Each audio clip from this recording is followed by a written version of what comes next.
Thank you, Elizabeth, for the introduction and for inviting me and people online. So I gather that the little bit of context about Cambridge weather was for people online. Yeah, the title. So back in the summer, I've got a text. Normally I kind of just chat about what it talks, but this one, partly because I'm at the Centre for the Study of Classical Architecture, it's slightly off my main patch, so I wrote it.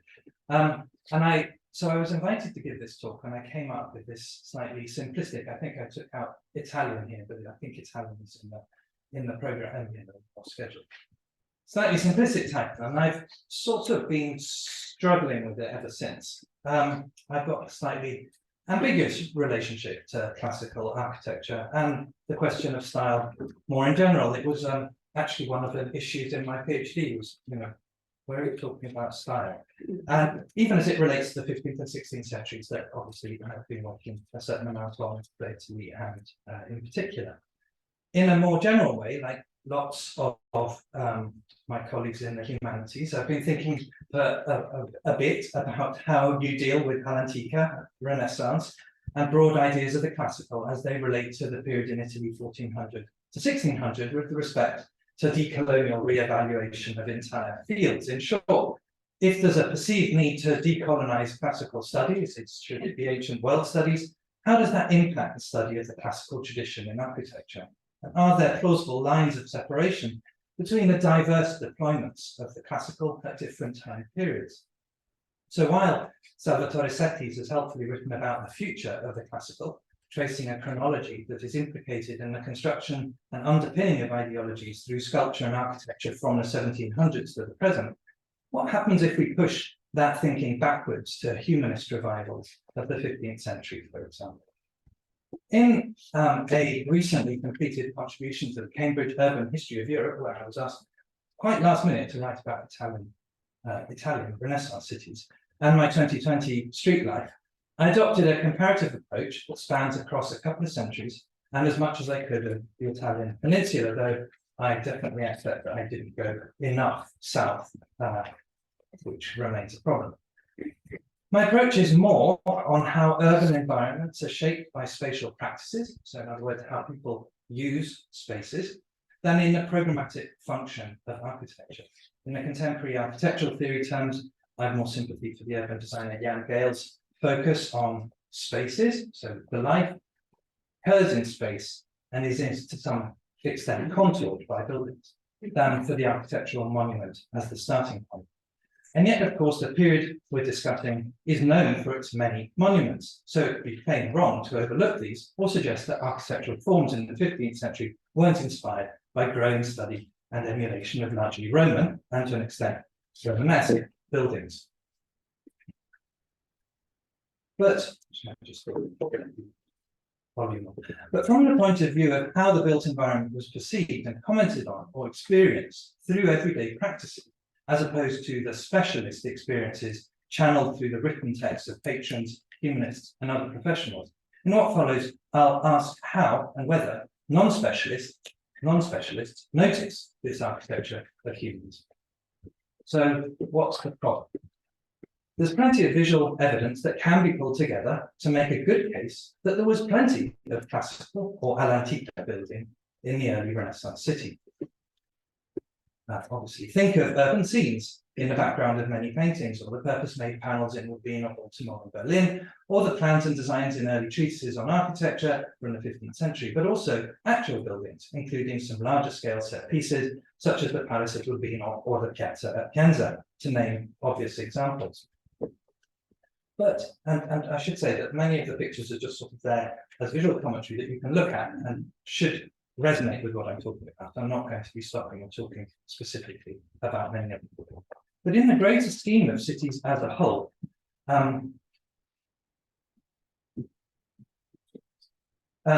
these and the many avant-garde buildings of the era, like Alberti's church temples or the arcaded piazzas that became quite common north of the Apennines, were exceptions rather than the rule. And rare contemporary views of streets, naturally enough, don't give a sense of the prevalence of all'antica. Here, you're seeing certainly one building which would fit that bill. In fact, I think that especially with reference to the 15th century, it'd be easy enough then to answer my question with not very, which probably isn't the answer you expect. After all, aside from whether the architecture of 15th century is properly classical at all, the monuments we focus on for the history of architecture of that century, think of the Pelican Yale Heidenreich reissued, edited by Howard in Rome, only actually make up a small portion of the building stock of any given city by 1500. Beyond this seemingly reductive observation, and I think it is a bit reductive, but I think worth pushing, and I will, the same answer could be given from the point of view of the later definitions of classical, insofar as most 15th century architecture was a relatively distant cousin to the ancient Roman prototypes, and this was often intentional, as independent city-states declined their versions of Al-Antica in locally specific ways. Again, there's some grounds for debating the degree to which most contemporaries considered the new buildings going up as particularly classical at all.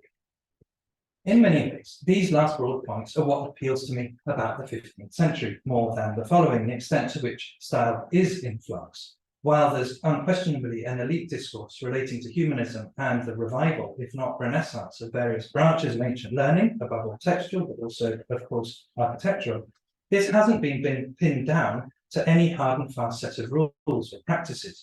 So just as patrons such as the Marquis of Ferrara might enjoy the artworks of late Gothic and Netherlandish painters, so there could be commissions of buildings like the Baron's Hall in the Castel Nuovo in Naples or the Cathedral at Pienza in almost the same breath as the triumphal arch of the same castle or the exterior of the same church.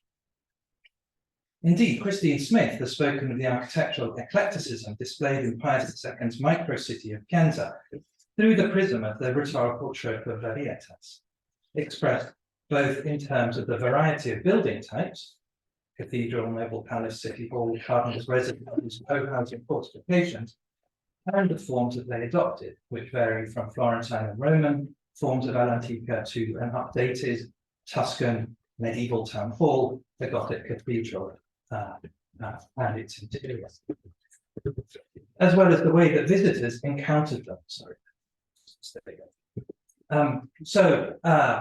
In spite of Heidenreich's angle of view in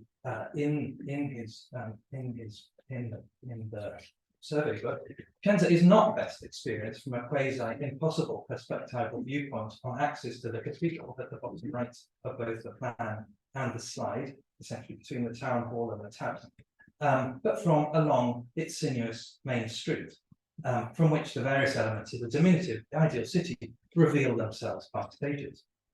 So in what follows, I'm going to consider the question of my title through three broad and interlocking themes: chronology and diachronic approaches to urban process, the question of the relation between style and politics, and a consideration of the language of the everyday and spatial urban practices or experience. It's an obvious point to make that putting up a large building takes time, and that changing the overall effect of those buildings viewed at urban scale takes even more time. Spiro Kostov describes such change as the urban process, noting that this never stops and drawing attention to the complexity of meanings that overlay one another on the urban palimpsest. In short, Kostov is describing a diachronic approach to studying the city. And I take this as given, but it's perhaps worth lingering a little longer to think through the implications of the urban process on how we understand these histories of architecture and how style is imposed over time. I'm going to start with a very well-known example and move to a slightly less obvious one. So Piazza Santissima Annunziata in Florence is today experienced as a coherent piece of urban design, as Zocchi shows it in print here, generated from an early 15th century portico on Brunelleschi's Ospedale degli Innocenti. And yet, while our eyes may at first sight suggest to us a unity of purpose, we know that this was projected onto the space retrospectively over the space of about 300 years. Brunelleschi designed the portico, and over the subsequent centuries, that idea was extended through the addition of further arcaded facades and essentially placed equestrian monument to Ferdinando I de' Medici. Needless to say, by 1609, when the monument went up, Florence was quite a different city to what it had been in 1419. The guild-based patronage of the Arte della Seta had definitively given way to the central authority of the Medici, so well expressed in the bee-based imagery in Giambologna and Tacca's pedestal for the monument, and indeed the placement of Santissima Annunziata in alignment to the centre of the city. So as a reminder, the urban process also needs to take account of politics and other processes of change. This example is in many ways in line with Manfredo Tafuri's observations regarding the Via Giulia in Rome, perhaps the most representative of the pontifical palace streets of the Renaissance. In Tafuri and Spezzaferro's book about the Via Giulia, sorry, I took these slightly weird pictures on my desk. In Tafuri, we're shown the urban process in close detail, and the colours, you probably can see on the map here, show the different times at which the different buildings go up. So in other words, how the inception of a street in the early 1500s only found built expression in the 3 centuries that followed. This architectural legacy of an idea then takes shape as a progetto compiuto, as a completed project in which archival and visual evidence blur into one coherent act. The reality is more chronologically complex, and as such pushes against some of the grand claims that can be made for it. It's worth noting that most discussions of the Via Giulia present it quite unproblematically as a Renaissance street linked to Julius II, its initiator. What I'm getting at here is a problem of building against time, what Howard Burns first in an article about St. Peter's and Marvin Trachtenberg in a monograph have considered from the level of the single architectural monument, the question of how a project is brought to completion over a multi-generational campaign while remaining still faithful to the idea of the designer. This is, of course, a practical question, but also an important question if we're concerned with authorship and the importance of the moment of inception, to use a slightly Christopher Nolan word, of the creative genius. Their concern in many ways is how the architectural legacy of the designer was factored into the slow process of financing and construction. But if we flip the argument, we might start to think less about the designer and more about the urban process. When does a building site stop being that and become a monumental mark on the city's collective stage? And maybe an easy example to think of in contemporary terms of the Sagrada Familia. When does it stop being a building site and become the thing it was intended to be 100 and something years ago?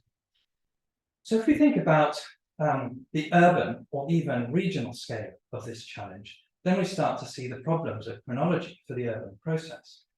Against the rhetoric of Leon Battista Alberti's comments in De Re Edificatoria that, as with Suetonius's remarks about Augustan Rome, cities of brick were becoming cities of marble, so we perhaps need to exercise some caution about how rapidly the All'Antica city came to pass. Alberti, Filarete, and a number of other humanist authors that wrote about cities in the 15th century had a vision for the future, which to a degree aligned with that of much of the scholarship on architectural history of that period. But I think we need to be mindful of how we construct meaning about the past and the degree to which this is done in a sense retrospectively, looking at buildings that took time to build.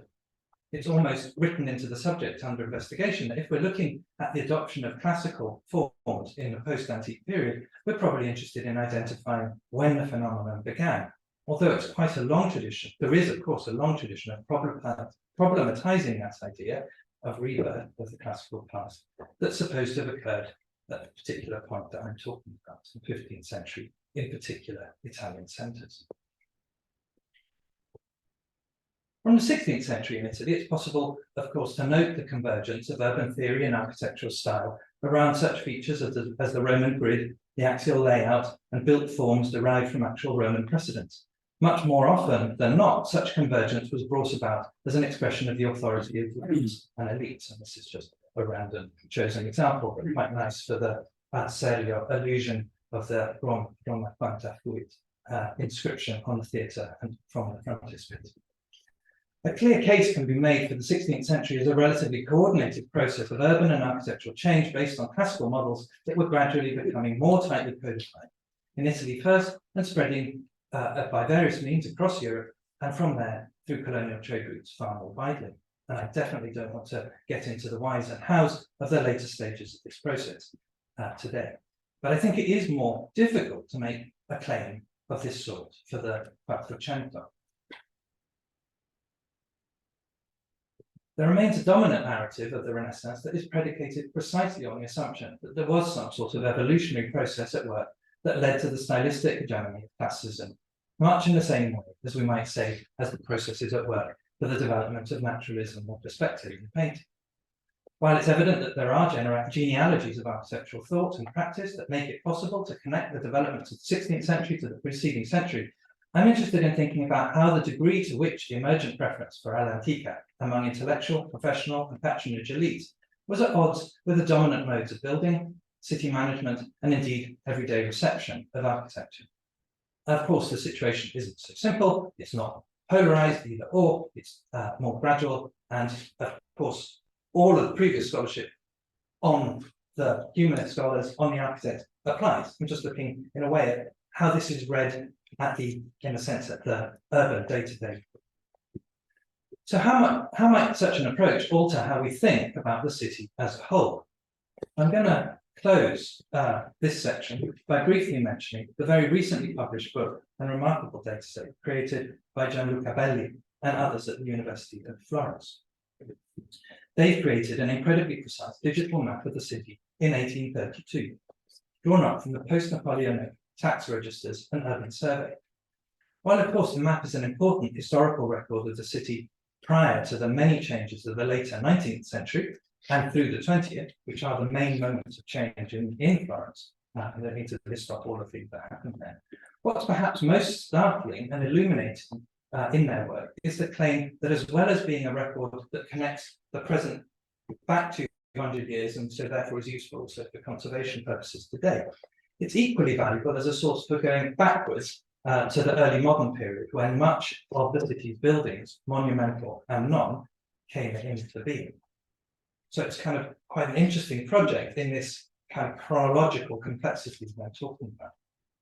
It's a salutary reminder how much of the city is not made up of architect-designed buildings, so to an extent, an invitation to ask how much of the initial changes we may be looking for in the 15th century were noticeable to contemporaries at all.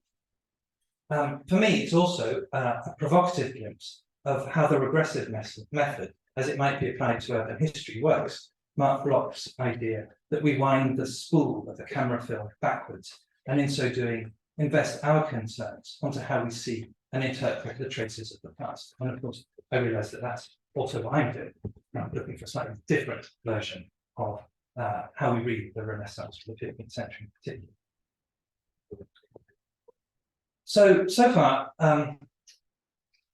I've suggested if we want to consider how much all'antica architecture made an impact on the later medieval, early modern cityscape, we need to think about time and change. When Filarete advocated in Book 8 of his treatise to his Sforza patrons the adoption of questo modo antico dell'edificare, the ancient manner of building, as opposed to the usanza moderna, slightly throwaway, modern usage, he didn't have many examples to point to. In that same paragraph, he talks about the palace in Via della Vigna in Florence, the Palazzo Rucellai, and some work for the Marquis of Mantua. The new style had yet to take hold, and his treatise had the rhetorical purpose of advancing that transformation. Almost a century later, in 1545, Sebastiano Serlio published 2 urban theatre scenes in Book 2 of his architectural treatise, The Comic and Tragic Scenes. I first used these as a way into discussing the relationship between politics and architecture in an article of 2001, and I returned to it in the Street Map book of 2020. It is, as I've suggested, notable that the tragic scene on the left is made up of what Serlio says in his own words, in English, buildings that are in some way noble, as opposed to the marked varietas of the comic scene on the right. Stylistically, it's clear that he's associating classical architecture with the elite goings-on of rulers, the stuff of tragedy, which is what the tragic scene is. So in both Serlio's contrast and mine between the 2 treatises, what changed? And to what extent should we read the change through the filter of politics? I'm going to discuss this with reference to a case example drawn from my early work on piano. We might need to leave extrapolating out from that for later. I know it's rather fashionable at the moment to adopt an autoethnographic stance. to turn in on the researcher's process to inquire how the very act of doing research is not merely shaped by subjectivities of research questions, but more than that, that we inscribe very personal or collective biases into those processes. I'm not going to do this in a very detailed way here, but I will just briefly reconsider the doctoral work that I began on Siena back in 1993. As is common for humanities PhD topics, I chose to ask a relatively clear question of a body of evidence that had rarely been systematically considered in relation to that question. That's the point of a PhD.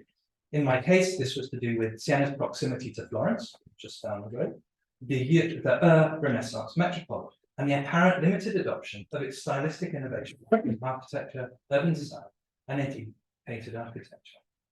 This summer, I dug out the boxes of black and white photos I took from my thesis and were generously developed and printed for me at the Courtaulds Conway Library. Most of them are quite bad pictures. Many of them got frazzled by improper storage. Very few actually made it into any of my publications. I leafed through them, unsticking the ones that had fused together, looking at how I'd been looking, what I'd been looking for around 1995 to 7 when I took these pictures. There's a predictably special attention for Al-Antica buildings and architectural detail. This, after all, was what I was meant to be looking for.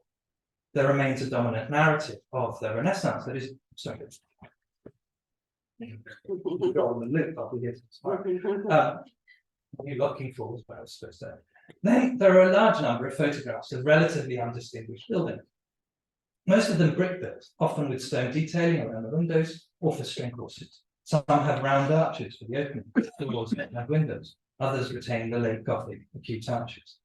There are cases where there's a bit of both, say a Gothic arch with a classicizing inscription with a similar date, or in the case of the remarkable Palazzo Bicchi, I'm not showing you in detail, now the Pinacoteca Nazionale if you've been to Siena, where the exterior facade is Gothic, closely imitative of the Palazzo Pubblico, and the internal detailing a rough courtyard resting on broadly, loosely Ionic style squat columns and capitals, all of this dating to before 1453.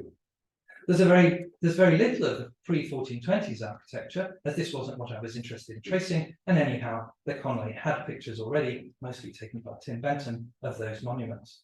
There's also some incidental additional non-architectural material, you can see of sculptural architecture, such as the Loggia della Mercanzia or Cappella di Piazza, which we're going to support that argument. So don't worry, I'm not going to do any more of this. But suffice to say, it reveals some obvious points. I was doing a PhD about Siena's architecture and urban form during the Renaissance, so I was focused above all on what was new in the city. Above all, I was looking for Al-Antica architecture, both in monumental expressions, palaces and churches, and in more prosaic everyday elements, such as stone details on people's houses. What I wasn't looking for was Golden Age Cinquecento Siena that had been written about already. And yet, as the front cover image of my book shows, picked out of many I'd offered the publisher, this wasn't actually my chosen picture, it's a lovely picture, but I didn't choose it, I also didn't take it. So much of the city's fabric predates the Quattrocento, even today. In the opening chapter of Siena Constructing a Renaissance City, I wrote about Lorenzetti's memorable fresco cycle, making the point that its survival through the 15th and 16th century, and indeed to the present, speaks to its continued relevance as a visual depiction of socio-political ideals, which I think, but I didn't do anything really of the sort for the pre-1400s architecture. Why? Well, in part, the answer is in the book's title, Constructing. I remember quite a tussle with Gillian Malpass, the editor, my fantastic editor, about this word that was deemed a little off-putting and cerebral for a book that was supposed to sell copies. In fact, I think they sold all of them. For me, it was as close as I could get to Furies Ricerca in Scherer's translation, interpreting, a word that implied that there was something to be found, perhaps in my term pushed further to suggest that an argument had to be made for, while at the same time offering a synonym to the much more straightforward term building, as used by Goethe. My purpose was to make the case for Renaissance cinema, albeit that the case I was going to go on to make was for quite an idiosyncratic version, very much predicated on local distinctions as a way of visually communicating collective identities, in contrast to such a nearby neighbour as Florence. As a growing scholarship on what Stephen Campbell has termed the endless periphery, regional variants to the emergent Renaissance forms were the norm in the 15th century and continued well into the 16th. And I don't think anyone would try and push back on the intentionality of these divergences that lead to the very distinctive ways that the early Renaissance forms are adopted in cities like Siena, Florence, Venice, Naples, Milan, and anywhere else you care to mention. So whether we interpret this through the filter of identities of place, the circulation of professional skills through expert people or manuscripts and print, or the articulation of the polity, republics and signorie as distinct, and so on. So there are lots of frameworks that have been adopted to manage the complexities of a discourse of regional variation that is flattened in textbook surveys such as Peter Murray and others. So whether it be Howard Burns' important rethinking of Quattrocento architecture in the antique, to an extent developed and extended in John and Irons's various meanings, the formulations of Renovatio and Conciliatio, Patricia Fortini Brown's, and various other ways of reading things like the Arsenale Arch, where questions of revival or renewal and doing the Renaissance differently arise, the centre and periphery paradigm. They're all frameworks that are inscribed in some way with narratives of progress and change. Ultimately, so to speak, they converge towards a point where differences are resolved and what is usually described as the classical language of architecture, as I learned from your website, John Summerson's, which comes from John Summerson's lectures to the BBC in 1963, prevails in a broadly grammatically correct way. Returning to Siena and its variant of Alantica, I work to show quantitatively through documenting and mapping policies, collective patronage at the top, and qualitatively through key interventions, case studies, a big project, how the city was transformed in a century or so from 1420. Whether or not I was biased, as I've suggested I may have been, in looking for only certain types, actually I wasn't, I also looked at the continued use of Gothic. I was definitely attentive to the chronologies of that change and how it tracked with political shifts in this particularly fractious polity. The chapters that make up the book set out to align the dominant style of architectural patronage to the city's quite fast-changing governance. Through to the from the continuity of the 14th century, broad coalition and collective patronage, in some ways, expressed in the kind of continuation of the chapel on the front of the city hall there, through to the emerging control of an oligarchy and ultimately the princely ambitions of the Petrucci, and outside the scope of the book, the return to the civic polity until the Medici takeover of 1555. And the titles of the chapters essentially kind of reinforce this sort of politically framed reading of change.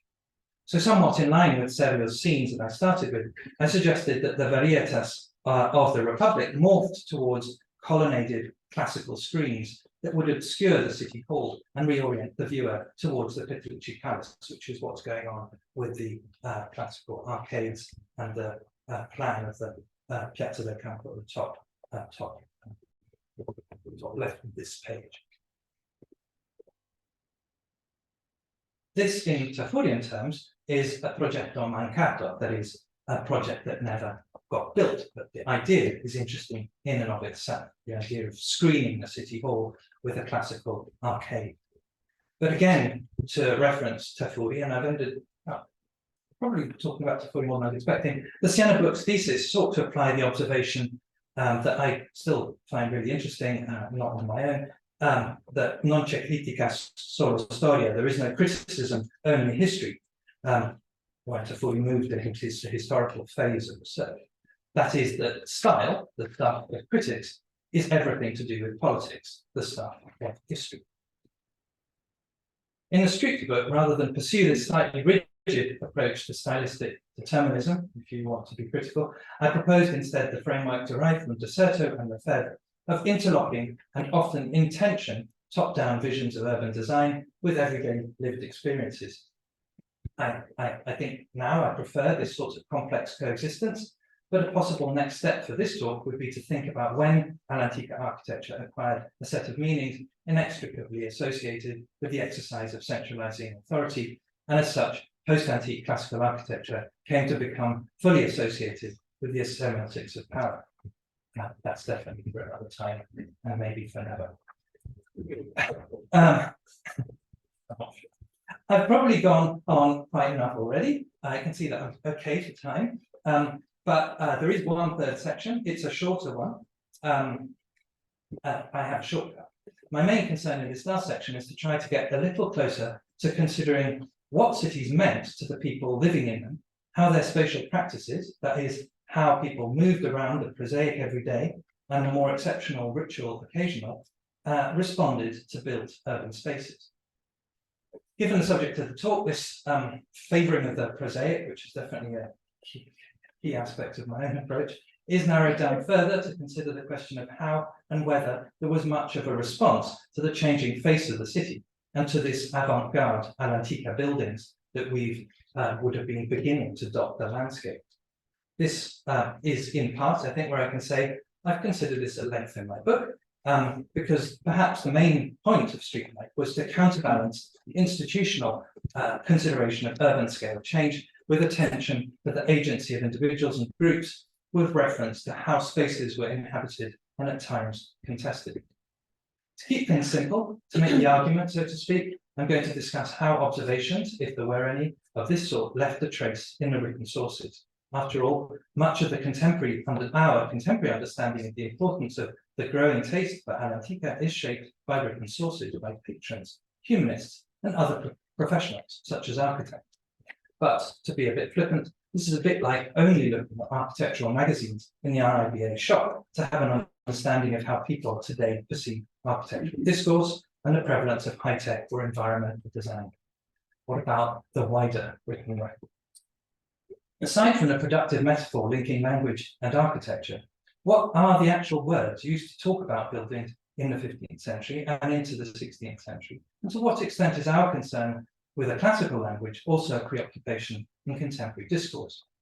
As we search across written sources, diaries, treatises, fiction, history writing, and so on, can we identify a particular and specialist, or indeed even rough and general discourse that relates to the adoption of classical architecture in relation to the contemporary present? The large online database of Italian literature, Biblioteca Italiana, offers an opportunity to do a preliminary distant reading of 14th to 16th century texts around particular words, such as, the Italian word version of classical, and all'antica. I put the word stamps there with the staff, so that we can do a varied word search.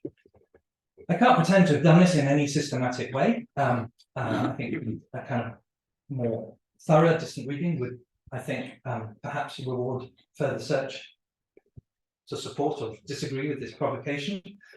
I'm aware that this data sample is missing many Latin texts, obviously many manuscripts, but not all, that would likely be greater repositories for such language, though I would say that that's a helpful corrective towards non-elite discourses. In fact, it's noticeable, as you can see here, that that the word root classic is extremely rare in the Biblioteca Italiana dataset. I'm not sure how many numbers you can see, but it's really extremely rare in the 15th century. And the word root associated to all'antica, which I put as just antic,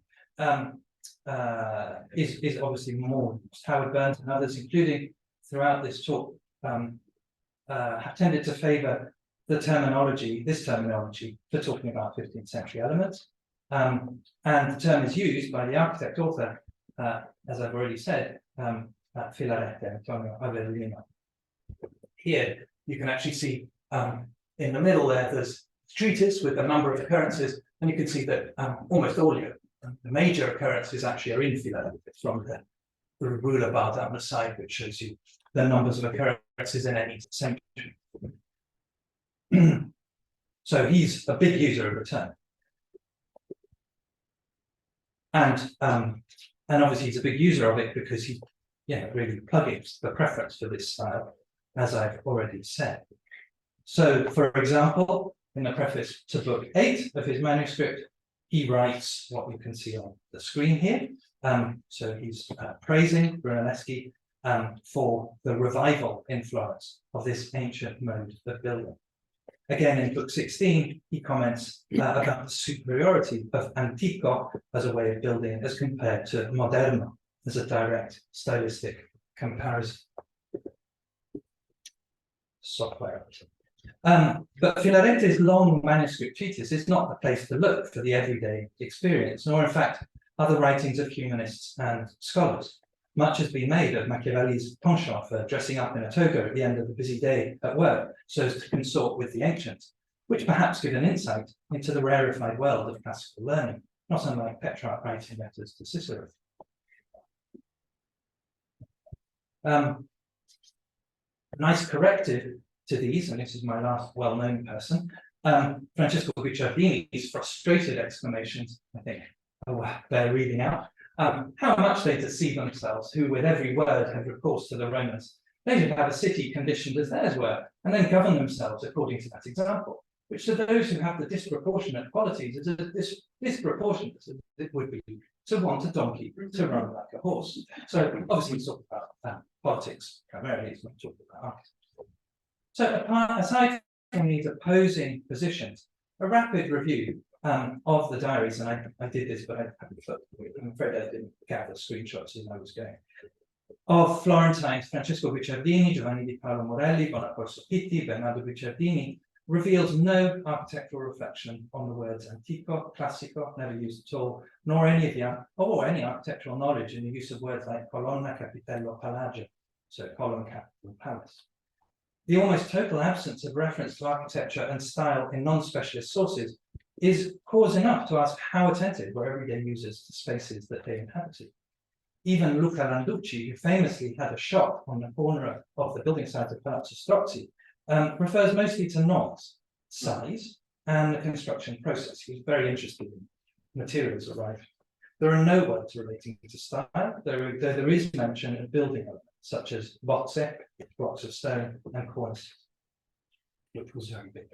In his detailed diary, the only discussion of that approximates any clear reference to Roman-style architecture is with reference to the arches erected for Leo X's 1515 entry to the city. So that's ephemeral architecture. The word palagio is only used really to reference the government buildings, so essentially as a proxy for the site of government, the palagio dei signori. Instead, antique, the word stem, references the remote past, but not in any sense classical or indeed architecture. There's one instance of the use antico in proximity to marble that relates to the replacement of 3 old sculptures from San Giovanni, but no sense that the antico is venerable. The word classico is not used at all.